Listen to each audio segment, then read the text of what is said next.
Olá, eu sou Thiago Gribarni, professor, pesquisador, e hoje nós vamos falar sobre morte e também vida, nesse episódio de Falando Sozinho. Bora lá? Lembrando que esse episódio está disponível no nosso canal no YouTube, no seu tocador de podcast favorito. Comenta, compartilha, passa adiante para a gente poder continuar essa discussão.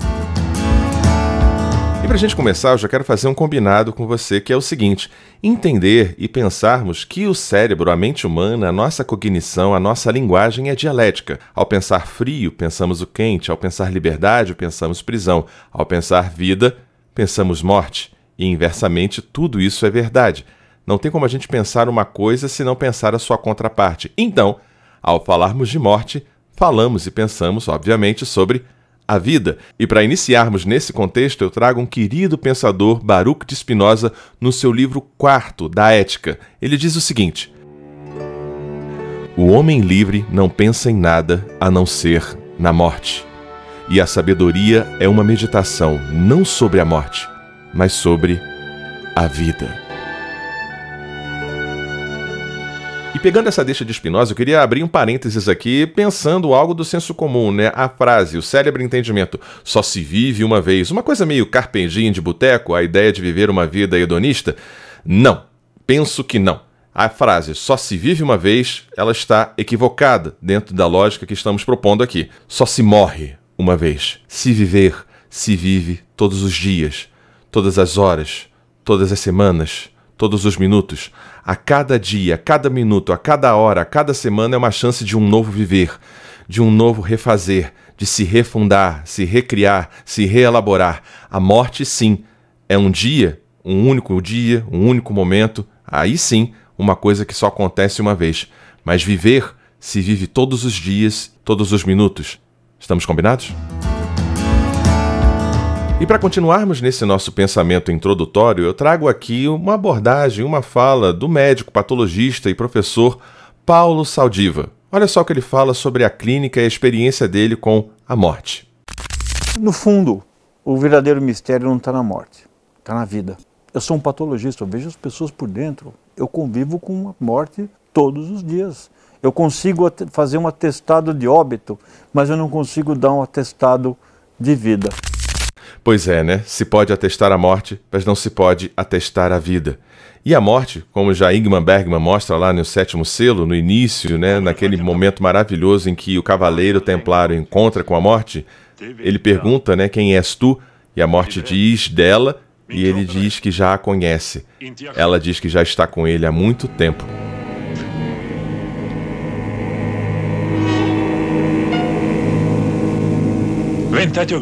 E nesse sentido, a gente pode chamar aqui também Mário Quintana para pensar essa ideia da morte como aquilo que nasce conosco e termina conosco. Talvez, quem sabe, uma boa companhia. Minha morte nasceu, Mário Quintana. Minha morte nasceu quando eu nasci. Despertou, balbuciou, cresceu comigo. E dançamos de roda ao luar amigo na pequenina rua em que vivi. Já não tem mais aquele jeito antigo de rir e que, ai de mim, também perdi. Mas ainda agora a sinto aqui, grave e boa, a escutar o que lhe digo. Tu és a minha doce prometida. Não sei quando serão nossas bodas, se hoje mesmo ou no fim da longa vida. E as horas lá se vão, loucas ou tristes. Mas é tão bom, em meio às horas todas, pensar em ti. Saber que tu existes. Esse lindo poema foi publicado dentro da obra A Rua dos Cataventos, em 1940. Bom, e se você clicou nesse podcast e está por aqui, muito provavelmente você não sofre de um mal muito comum que é a tanatofobia, que é o medo de falar ou pensar na morte, né? Discutir a morte é uma questão para muitas pessoas. Houve no Brasil uma pesquisa em 2018 que revelou que mais de 73% dos brasileiros não gostam de falar e não gostam de pensar e sequer se preparam para o momento da morte. Isso é uma coisa muito interessante, né? Nós somos educados a viver, fazer um projeto, carreira, casamento, filhos, mas nós não somos ensinados a morrer. Já parou para pensar nisso?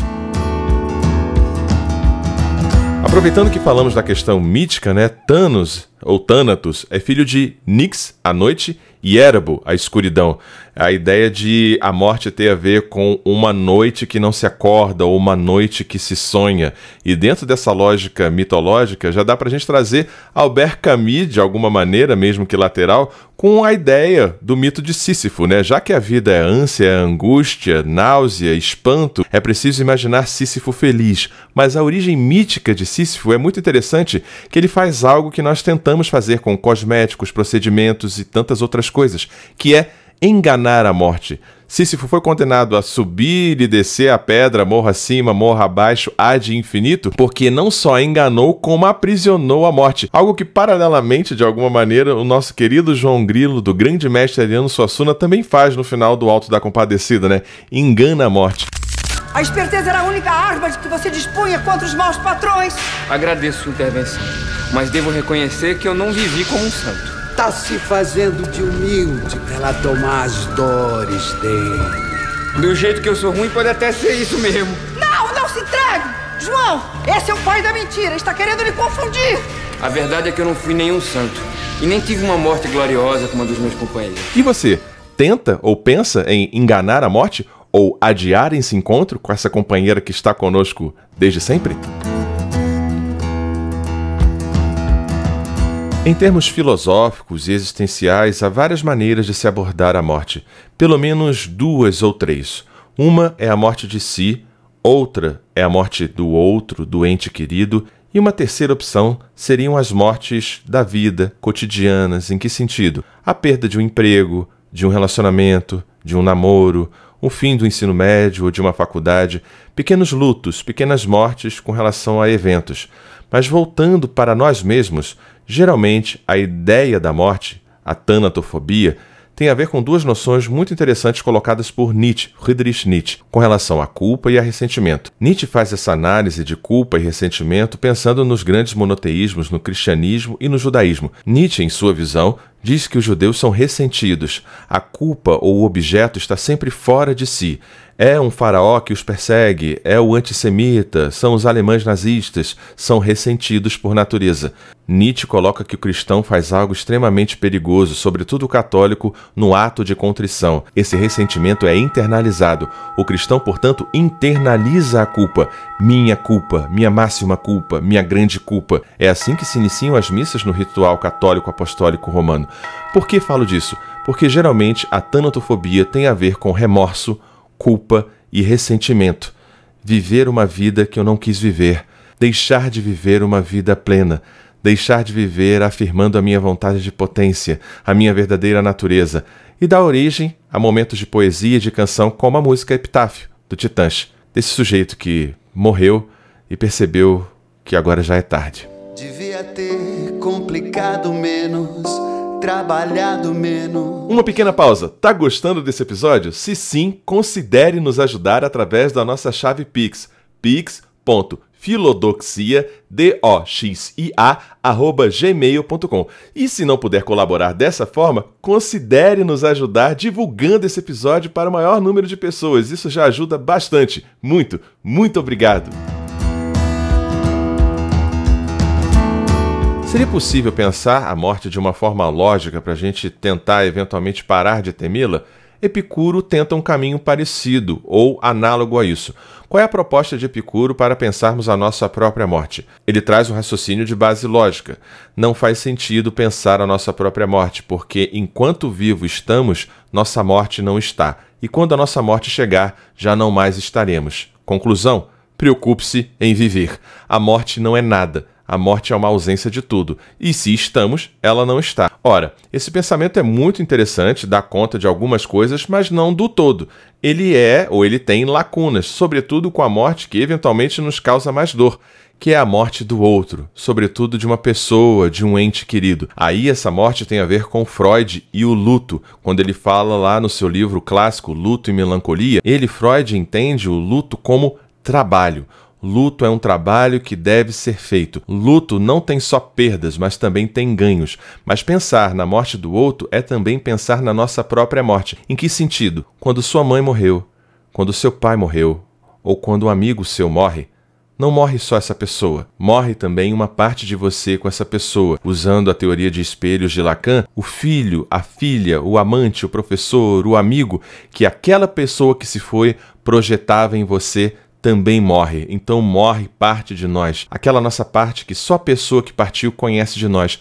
Então o trabalho do luto, tendo a ver com a morte do outro, é uma ideia de reintegrar dentro de nós, repreencher, recolocar em nós uma peça que está faltando com a partida física, simbólica e real dessa pessoa. O psicólogo, psicanalista Christian Dunker fala um pouco sobre esse trabalho do luto. Ouve só. O que significa, então, superar essa perda? Significa passar por um conjunto de ações psíquicas que terminam por integrar no interior do eu, por introjetar simbolicamente no interior do eu aquilo e aquele que foi perdido. O luto, então, se encerra com essa integração e ele produz também uma abertura para o quê? Novas possibilidades de amar, novas possibilidades de se vincular, novas possibilidades de caminhar nessa jornada. E abrindo um tópico aqui para a gente discutir a questão dentro da psicologia, da psicanálise, etc., a gente tem a linha da tanatologia, né? Que é um estudo interdisciplinar da morte e do morrer. Isso é muito interessante. Morte enquanto fato biológico, bioquímico, é um fato da vida, é um fato real, ok. Mas o morrer, o aprender a morrer, o se exercitar, se preparar para a morte, se preparar para a velhice, se preparar para esse momento, pensar a morte, pensar o morrer, é uma experiência ou uma didática que a gente evita um pouco no mundo ocidental, né? E dentro da tanatologia você tem vários aspectos, né? Médicos, psicológicos, socioculturais, antropológicos, espirituais, a ideia de uma compreensão da morte e do morrer na visão ou na intenção de proporcionar um bem-estar ao paciente e à família. E dentro dessa questão de sociocultural, espiritual e antropológico, cabe a gente também fazer aqui um recorte, um adendo para as grandes religiões, né? Os grandes monoteísmos e outras religiões, como religiões de matriz africana, dos povos originários do Brasil. De modo geral, judaísmo, cristianismo, islamismo tem uma visão que é a ideia de que existe um paraíso, que existe um além-vida e que nesse além-vida eventualmente estaria a nossa verdadeira natureza, a nossa verdadeira realização, nossa verdadeira potência estando junto com Deus. A nossa alma, ao se desligar do corpo, que em algumas culturas é sinal ou lugar de equívoco, engano, pecado e erro, a nossa alma, ao se desprender disso e se juntar a Deus, estaríamos vivendo uma existência mais plena, mais potente. Nas filosofias africanas, por exemplo, de modo geral, tem esse processo de transição para o plano espiritual como algo natural da vida, né? Os conceitos como Ashe, força vital, essa força que nos liga aos nossos ancestrais, aos nossos antepassados e aos nossos entes que estão e já estiveram e vivem através de nós. Nas filosofias indígenas brasileiras também, você tem um termo chamado Ian, que é espírito. E esse espírito, ele tem uma integração com a natureza, cabe aqui um parêntese, né? Poucas línguas originárias têm esse termo natureza. O termo natureza nas línguas originárias é algo como em si mesmo, porque entendem a natureza e o sujeito como uma coisa só. Mas Ian, ou espírito, reflete uma continuação da alma em um plano espiritual. E aí você tem determinadas culturas, rituais específicos, mas sempre essa ideia de um outro plano, de que a vida não acaba e não poderia acabar aqui.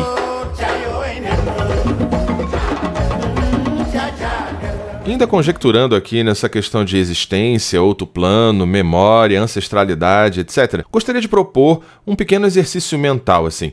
Será que morte ou vida tem a ver com memória? Lembre de mim, não sei quando vou voltar. Lembre de mim, se um violão você escutar.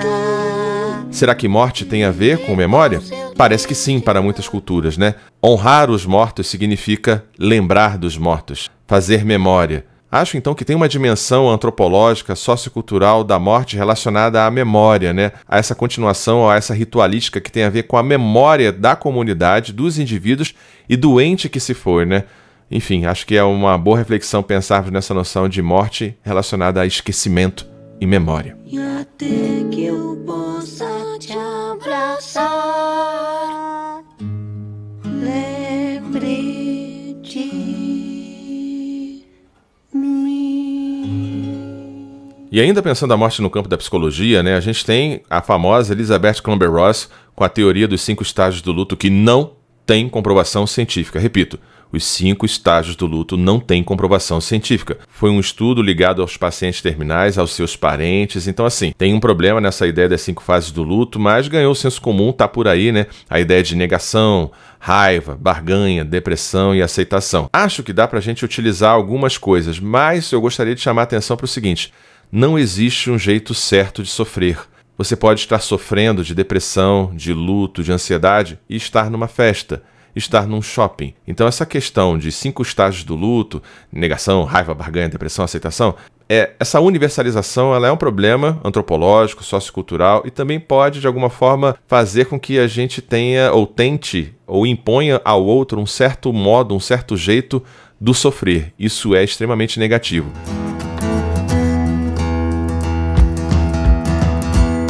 A gente não pode deixar passar o grande pensador ocidental sobre a morte, o morrer, a existência e o nada, que é Martin Heidegger. Martin Heidegger foi um pensador alemão, tem a sua controvérsia, né? Membro do Partido Nazista, se isola no fim da vida na Floresta Negra, faz uma crítica a essa parte da sua vida em que ele está com Das Gerd, que é vivendo nesse todo, nessa massa. Ele escreve O Ser e o Tempo em 1927, obra básica, fundamental para a gente entender o existencialismo, sobretudo o existencialismo francês de Sartre, que escreve posteriormente O Ser e o Nada. E aí o Heidegger vai trazer para a gente 3 noções, né? Ele vai usar e criar termos, é conhecido por ser um filósofo difícil, hermético, tal qual próximo ali a Hegel. No alemão tem esse prefixo, digamos assim, das. Você tem o Das Gerd, que eu falei, que é o todo, a massa, né, o mundo, das Nichts, que seria o nada, e o Dasein. Dasein seríamos nós enquanto seres no tempo, seres voltados para a morte. Nós somos seres, nós somos a manifestação desse logos, desse ser no tempo. Se assim somos, somos seres voltados com a nossa face para a morte. Nós somos seres no tempo que estamos aqui existindo, estamos regredindo ou progredindo em nossa contagem regressiva. Então, nessa perspectiva, quando passa um dia e você pensa lá no final, mais um dia. Não! É menos um. É menos um dia que você não disse eu te amo, é menos um dia que você não foi gentil, é menos um dia que você não se declarou para aquela pessoa, é menos um. A contagem é regressiva e não progressiva. Devia ter amado mais, ter chorado mais. E falando em contagem regressiva, a gente está chegando no final desse episódio. Já de antemão, muito obrigado por você estar nos acompanhando até aqui. Não se esqueça de comentar, compartilhar, se possível, nos ajudar na nossa chave Pix. Heidegger vai dizer em um dos seus seminários, em uma das suas palestras, né, sobre como encontrar a vida autêntica. Ele fala que a vida inautêntica é essa vivida no Das Gerd, né, na massa, no todo. É uma vida inautêntica que nos afasta de tomar contato com a nossa autenticidade do nosso ser, da nossa existência. Como fazer isso? Perguntam a ele no seminário. Se diz que ele deu uma resposta curiosa. Deveríamos passar mais tempo nos cemitérios.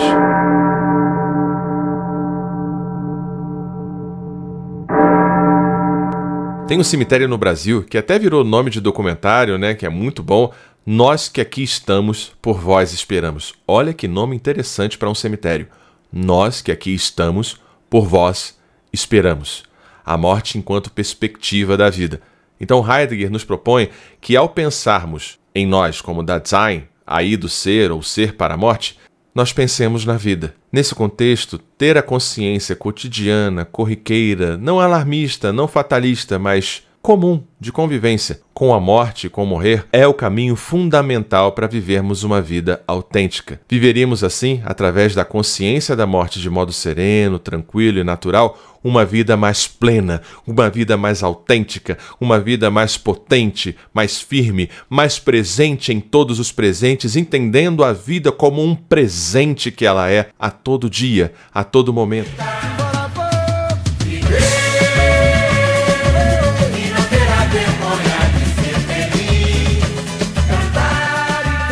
E lembrando que não vivemos apenas uma vez, mas sim morremos uma vez, como dissemos no início, e se vive todos os dias, todos os momentos, todas as horas, a todo momento, a todo instante, é uma chance para um novo viver. E só tem consciência disso, segundo Heidegger e tantos outros pensadores, aqueles que têm, de modo firme, livre e autônomo, uma presente consciência da nossa companheira, a morte. Mas isso não impede que eu reflita. É bonita. E esse foi mais um episódio do podcast Falando Sozinho, do canal Filodoxia. Comigo, professor Iribarne. Se você gostou, compartilhe esse episódio com quem você acha que gostaria. E também, se puder, ajude-nos na chave Pix, pix.filodoxia@gmail.com. Filodoxia se escreve com D-O-X-I-A. Um grande beijo, um grande abraço e até o próximo episódio.